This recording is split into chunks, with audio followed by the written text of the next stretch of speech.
Ang katotohanan sa likod ng Metro Manila Subway Project, MMSP. Ayon sa Google na isang reliable source pagdating sa mga information, ay ito ang tunay na storya sa likod ng nabanggit na proyekto. Ang unang nagplano ng underground subway sa Pilipinas ay ang gobyerno ng Pilipinas sa pamumuno ni dating Pangulong Ferdinand Marcos Sr.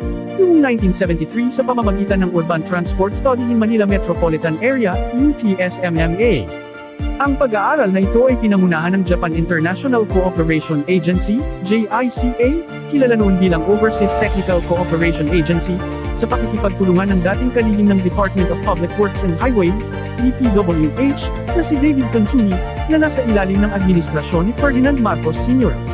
Ang disenyo ay naglalaman ito ng panukala para sa pagtatayo ng 5 malalaking underground heavy rail subway lines sa Kalakhang, Maynila.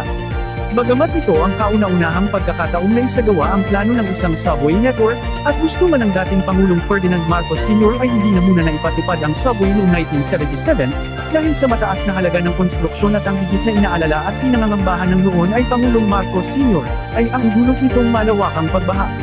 Sa halip na pagdesisyonan ng gobyerno ng Pangulong Marcos Sr., na ipatayo ang nakabiting Light Rail Transit, LRT Line 1, na halos magpahanggang ngayon ay tunay na pinakikinabangan pa sa pang-araw-araw na biyahe ng mga commuters. Ang proyekto ay nakatanggap ng bagong pag-aaral noong 2014 sa ilalim ng administrasyon ni dating Pangulong Benigno Aquino III. At kalaunan ay opisyal ng pinondohan ng Japan ang proyekto na nagkataong pumasok na ang administrasyon ni dating Pangulong Rodrigo Roa Duterte nang sinimulan ang konstruksyon sa ilalim ng programang Build ng administrasyon ni dating Pangulong Rodrigo Duterte. Kaya ang subway project ng Japan ay pinasimulan ng konstruksyon ng kauna-unahang underground railway system ng bansa ay binigyang buhay ng Department of Transportation DOT sa pangunguna noon ni dating Secretary Arthur Tugadi.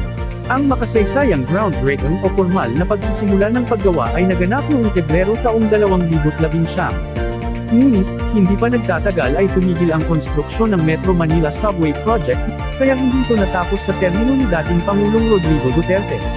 Kabilang sa mga partikular na hadlang ang mga sumusunod, issue sa right-of-way, ang pagbili ng mga pribadong lupa at negosyo para sa mga istasyon at latusan ay nagtagal ng halos 2 hanggang 4 na taon, kung saan ang ilang issue ay inabot pa sa lokal na korte. Hanggang sa inabutan na nga ng pandemya na, nagdulot ng malaking abala sa pag-usad ng pagtatayo at pag-angkat ng mga materyales.